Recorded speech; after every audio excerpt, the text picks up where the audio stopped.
Alors, l'exercice 3 de ce DM numéro 3. Donc un exercice avec un mélange d'études de fonctions et de matrices. Alors, c'est vrai que on n'avait pas encore la réduction au moment où je vous ai donné ce DM. On va donc le faire sans réduction, mais il y a un moment donné où on verra que avec la réduction, ça permet d'aller un petit peu plus vite dans ce travail.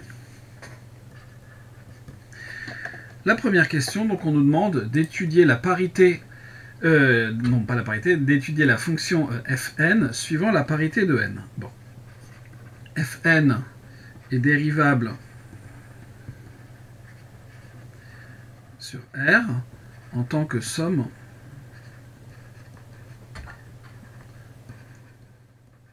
de telle fonction.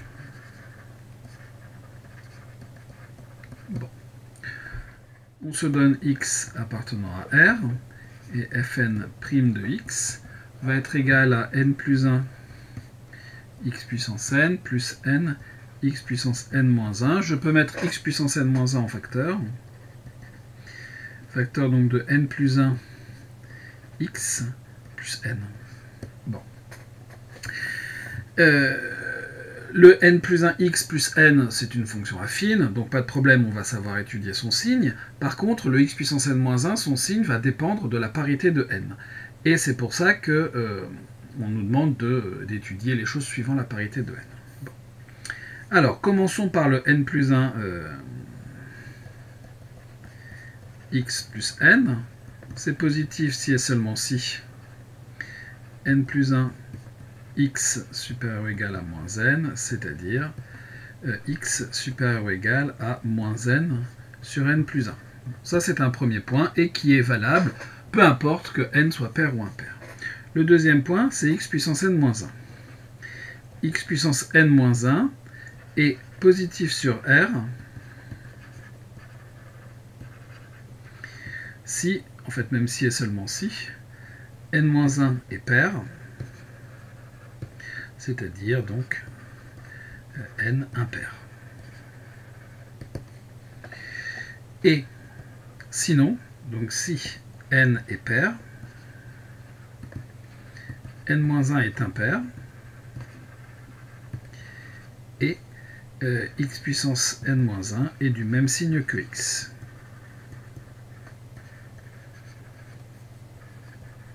C'est-à-dire négatif si x est négatif, positif si x est positif. Ce qui nous permet de faire des tableaux de variation. Je pense que c'est vraiment le meilleur outil pour bien comprendre ce qui se passe, d'autant qu'après il y a des histoires d'équations à résoudre.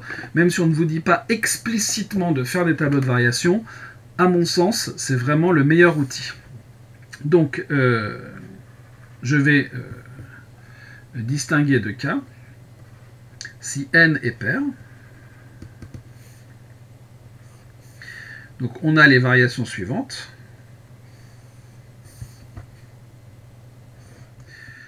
On a x moins l'infini plus l'infini. On a x à la puissance n moins 1. Alors en fait, très exactement, on a le signe de x à la puissance n moins 1. Hop. Donc on va avoir un changement de signe en 0. Et on a le signe de n plus 1 x plus n. On a le signe de f' de x, de fn' de x, fn. Et donc on va avoir les variations de fn.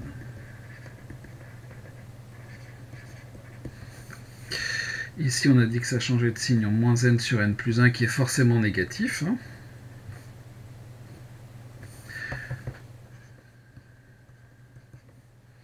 Ici, donc, on a dit positif après, donc on va avoir plus, 0, moins, 0 et plus. On a donc ce sens de variation.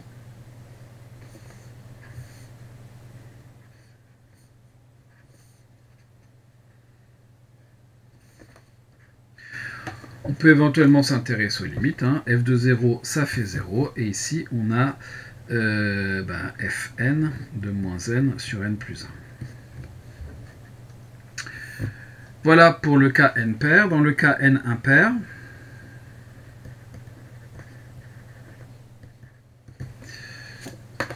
alors ce que je vais faire, c'est que je ne vais pas m'embêter, je vais faire un copier-coller du tableau.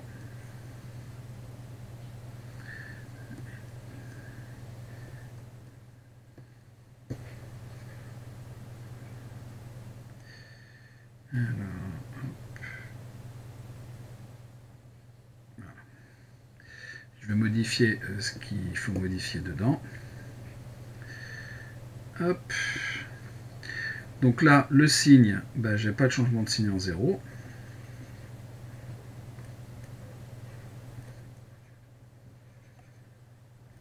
Bien sûr, mes variations vont être différentes. Hop, hop. Voilà. Donc là, c'est toujours positif. Ça ne change pas, c'est négatif avant, positif après. Donc ici, je vais avoir un moins. Et ici, je vais avoir un plus. Et donc, j'ai ce sens de variation.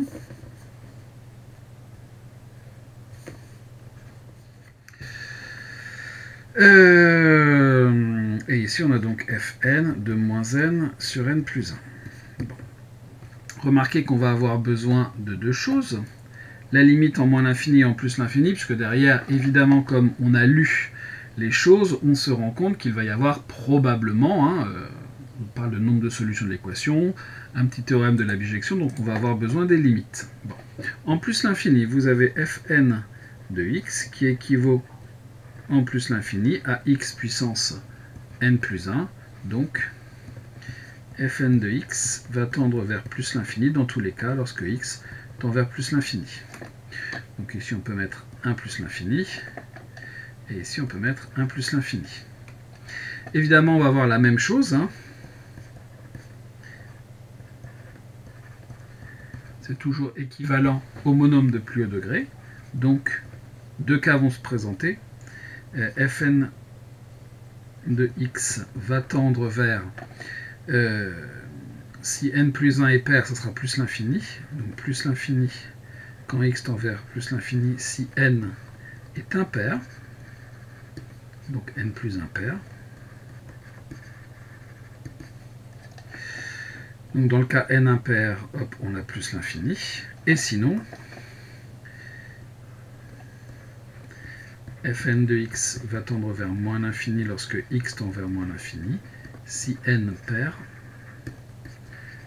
donc n plus 1 impair. Donc ici on aura moins l'infini. On a répondu à la première question, pas de problème. Deuxième question, montrer que pour tout n supérieur à 2, fn de moins n sur n plus 1 est inférieur à 2. Bon, on va commencer par calculer cette chose-là.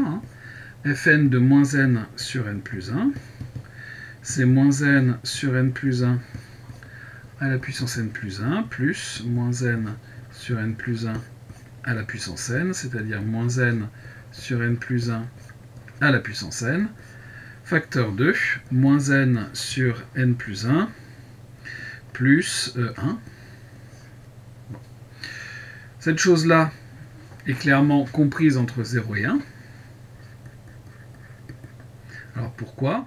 Alors je vais peut-être préciser les choses. Or, pour tout n appartenant à n, vous avez n qui est inférieur à n plus 1, donc n sur n plus 1, qui est compris entre 0 et 1. Donc, si on regarde tout ça, ce nombre-là, il appartient à 0, 1, celui-là aussi.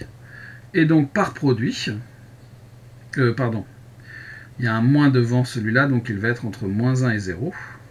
Il va être entre moins 1 et 1. Suivant la parité de n. D'où, pour tout n appartenant à n, vous multipliez un nombre entre moins 1 et 1 par un nombre entre 0 et 1, vous allez avoir fn de moins n sur n plus 1 qui va être compris entre moins 1 et 1. Et donc, Fn de moins n sur n plus 1 est bien strictement plus petit que 2 puisqu'il est inférieur ou égal à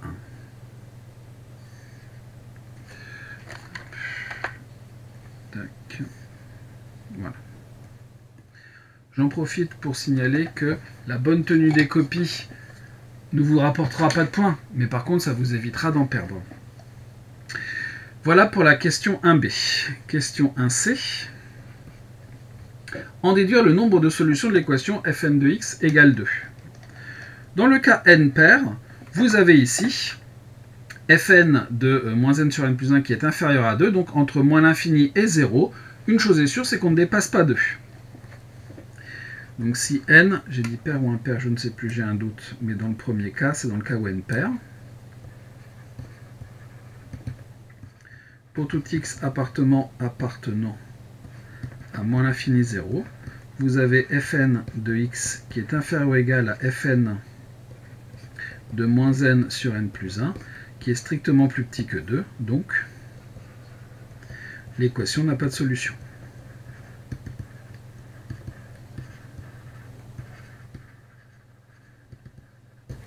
Par contre, sur 0 plus l'infini, donc sur R+, Fn est continue et strictement croissante,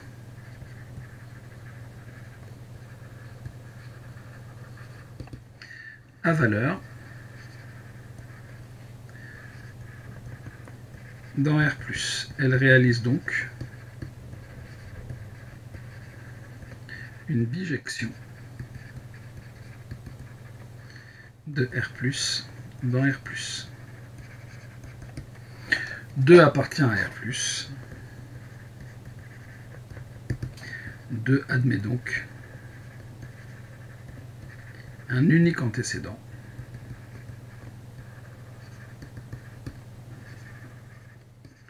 par cette fonction Fn. Conclusion, Fn de x égale 2 admet une unique solution sur R+, puis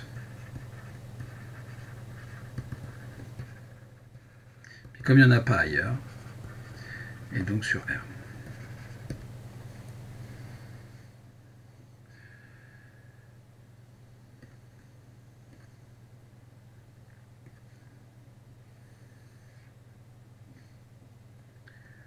Regardons maintenant le cas où n est impair. Remarquez que, comme 1 à la puissance n plus 1 plus 1 à la puissance n est égal à 2, cette solution unique est x égale 1. On ne nous le demande pas, mais ça pourra nous être utile. Le cas où n est impair,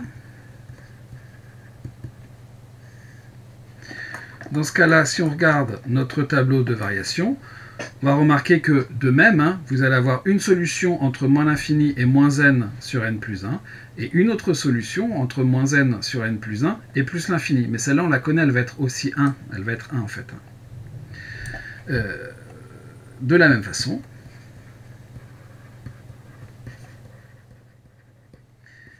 Fn de x égale 2 admet une unique solution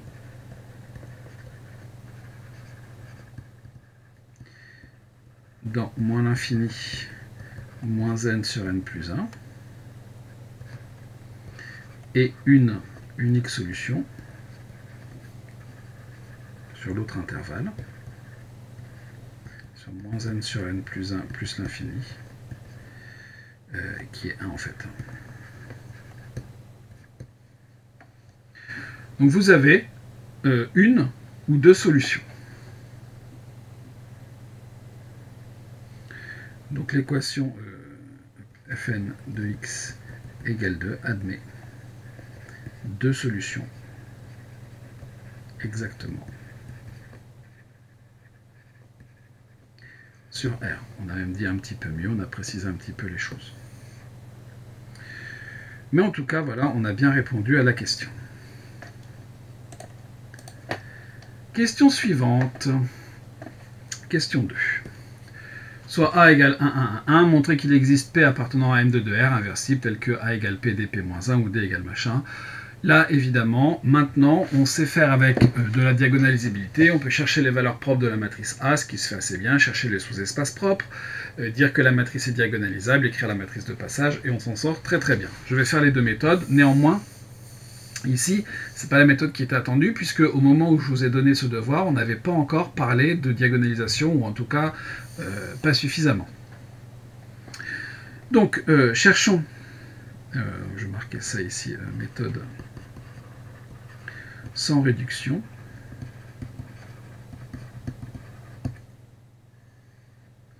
Dans une autre méthode, cherchons P inversible. Alors P égale A, B, C, D, inversible, tel que A est égal à P, D, P-1, autrement dit, ou alors,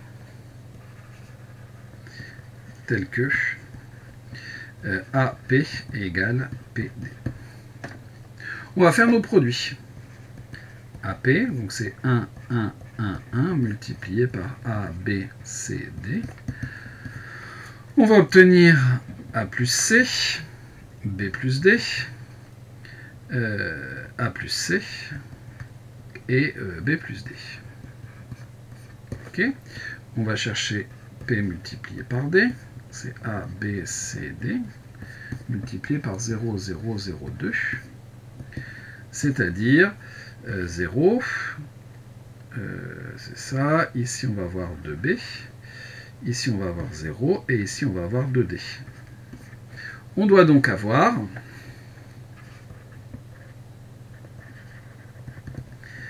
A plus C égale 0, B plus D égale 2B, A plus C égale 0, c'est redondant, B plus D égale 2D. Bon, remarquez que là-dedans, on va avoir plusieurs informations. A plus C égale 0, très bien, donc C est égal à moins A. Ok. B plus D égale 2B, donc je vais avoir, par exemple, D égale B, hein. Et puis les autres sont redondantes. D'où finalement, la matrice P, elle devra s'écrire comme A, B, C qui est moins A et D qui est B. Mais je veux que cette matrice soit inversible. Donc par exemple, je vais faire un choix. Choisissons. Alors si je choisis A égale 0, B égale 0, c'est mort. Si je choisis ne serait-ce que A égale 0 ou B égale 0, c'est mort aussi, parce que j'aurai une colonne de 0. Donc je vais choisir A égale 1, B égale 1. La matrice P, qui est égale à 1, moins 1, 1, 1, est inversible, puisqu'elle est de rang 2.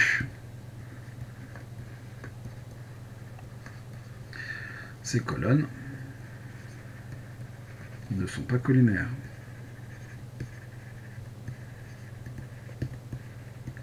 Je répète qu'il n'y a pas unicité là-dedans, donc on peut très bien prendre notre matrice. Si je peux choisir A égale 2, B égale 1, il y a plein de choix possibles. Donc finalement, qu'est-ce que j'ai montré?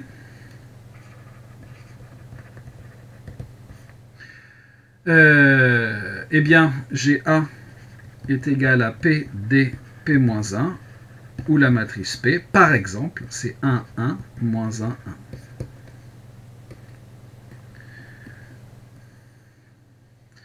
Donc on va faire une deuxième méthode.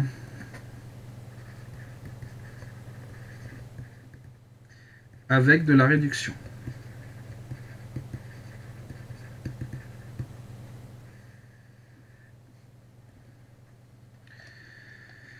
Donc je vais m'intéresser au déterminant de A moins X multiplié par I2, c'est-à-dire au déterminant de 1 moins X, 1, 1, 1 moins X, c'est-à-dire à 1 moins X au carré moins 1, c'est-à-dire 1 moins 2X plus X carré moins 1, c'est-à-dire X carré moins 2X, c'est-à-dire X facteur de X moins 2. On a donc que le spectre de la matrice A, c'est 0 et 2. et la matrice A est diagonalisable. A admet deux valeurs propres, et est de taille 2, et de taille 2, elle est diagonalisable.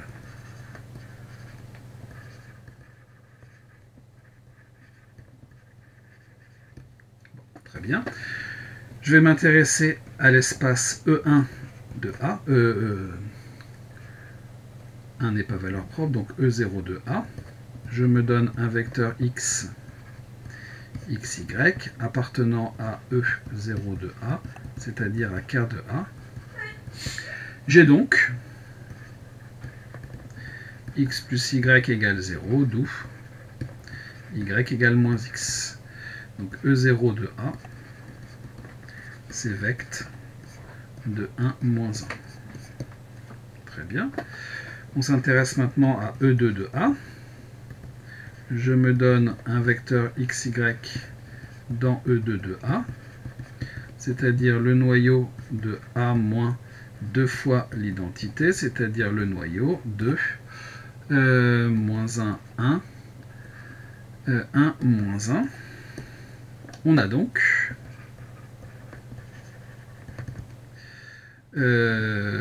par exemple x moins y égale 0, ce qui revient à dire que y égale x. Donc E2 de A, c'est vect de 1, 1. D'où A est égal à P d P-1 avec P égale 1 moins 1, 1, 1, ou n'importe quel autre vecteur propre que j'aurais pu trouver pour, comme base en fait pour chacun de ces deux espaces. Et je trouve, alors, heureusement la même chose, hein, mais comme il n'y a pas d'unicité, hein, c'était pas garanti, mais c'est pas grave. On a montré ça. Ça, c'est réglé. Question 3. On s'intéresse à l'équation EN, donc, qui est une équation matricielle. L'inconnu est une matrice. Montrer que x est solution de EN si et seulement si y puissance n plus 1 plus y puissance n est égal à d. Donc je vais partir, moi, de x, solution de EN.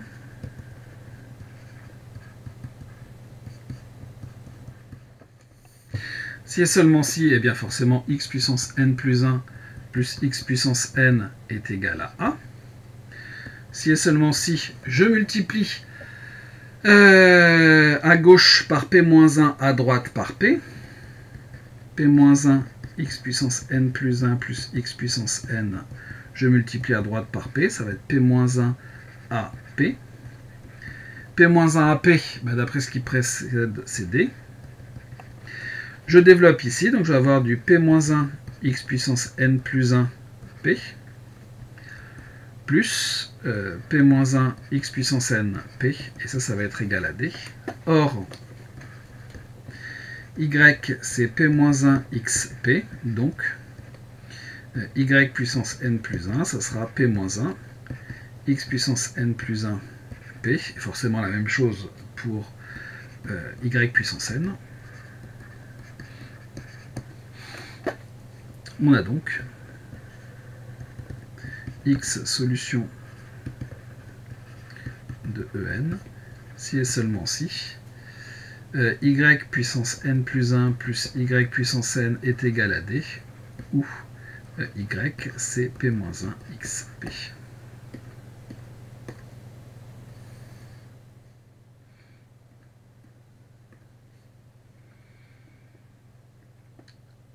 Question B. Soit y égale abcd une solution de E', montrer que d et y commutent. Bon. dy, c'est quoi? C'est d, c'est y puissance n plus 1 plus y puissance n multiplié par y, c'est-à-dire y puissance n plus 2 plus y puissance n plus 1. Je refactorise par y à gauche, c'est-à-dire yd. Donc, d et y commutent.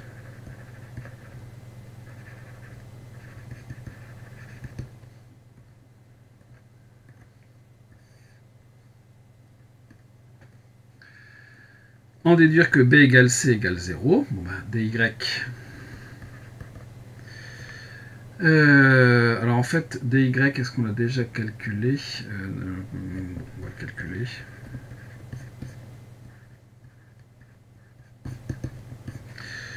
Oui, on l'a déjà calculé. 0, 0, 2B, 2D. YD, c'est donc A, B, C, D. 0, 0, 0, 2. Je vais donc avoir 0, 0 plus 2B. Je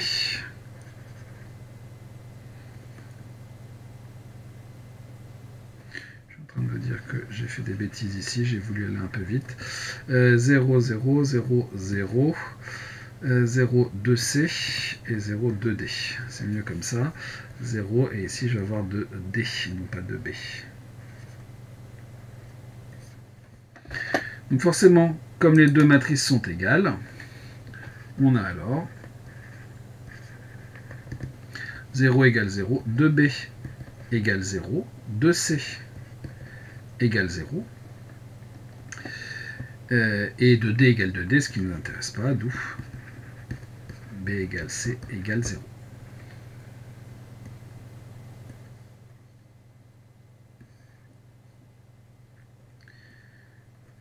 C'est réglé aussi. Question C. Quelles sont les valeurs possibles de A? Qu'est-ce que l'on a comme information? On a donc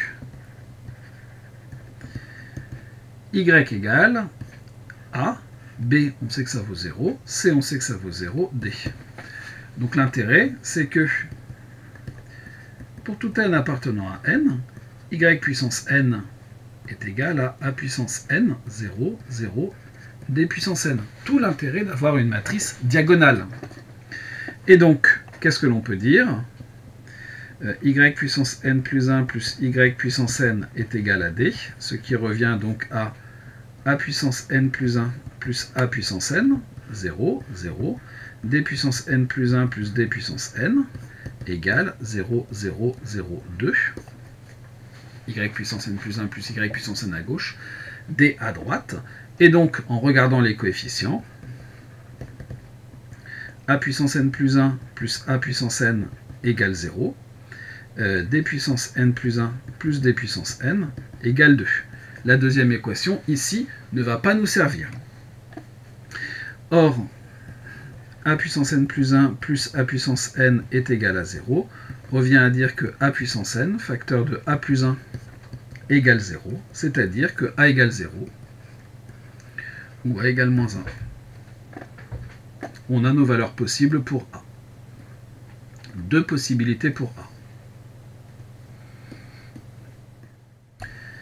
Question D. Discuter, suivant les valeurs de n, le nombre de solutions de l'équation en. On a les coefficients A et D. On a les coefficients A, B et C. Il reste à savoir D. Bon. On a D puissance n plus 1 plus D puissance n est égal à 2. Ben là, il y a deux cas. Premier cas, je remonte à ce qu'on a dit au-dessus, parce que ça, finalement, c'est en lien avec notre fonction fn. Dans le cas où n est pair, il y a une unique solution. Très bien. Donc ça, premier cas, n pair. Une unique solution.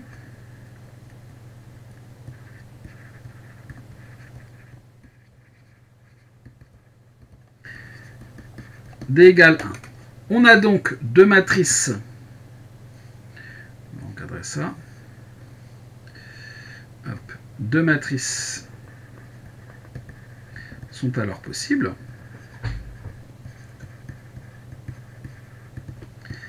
Y égale, vous avez A qui vaut 0, B qui vaut 0, C qui vaut 0 et D qui vaut 1. Ou Y est égal à A qui vaut moins 1, B qui vaut 0, C qui vaut 0 et D qui vaut 1. Chacune de ces matrices Y, par le biais du changement de base multiplié par P moins 1 multiplié par P, va nous donner une matrice X qui correspond. Donc En admet donc deux solutions. Vous avez donc PY, alors P 0, 0, 0, 1, P-1 et P moins 1, 0, 0, 1, P-1. Si n est pair.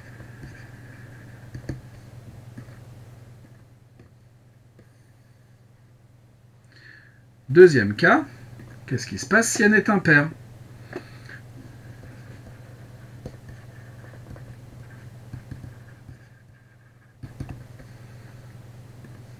Dans ce cas-là, il n'y a plus une solution, mais deux solutions pour D. D puissance n plus 1 plus D puissance n égale 2 admet deux solutions. Ce qui fait que on va avoir deux solutions pour D, deux solutions pour A. On a donc 4 solutions possibles. En admet donc 4 solutions possibles.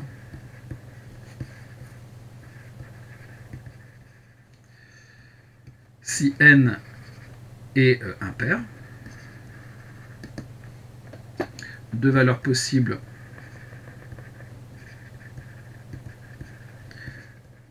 pour A, 2 pour D. C'est du dénombrement.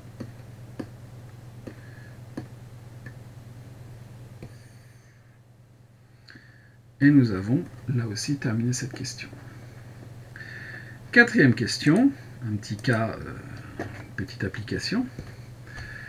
On obtenu la solution négative de l'équation numérique x puissance 4 plus x puissance 3 égale 2. Déterminer les solutions de l'équation E3 à l'aide de mu.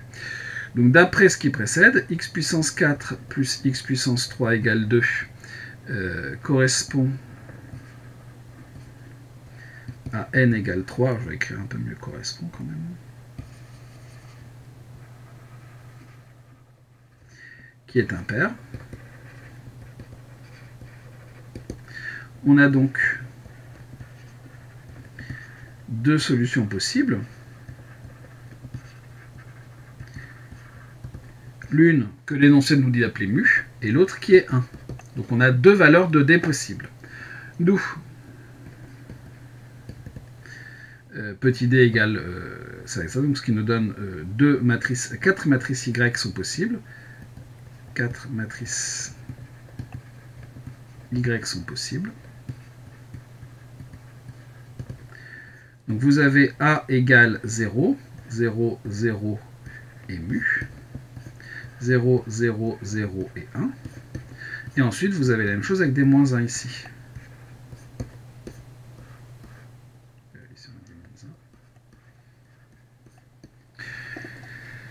Donc finalement, les solutions de E3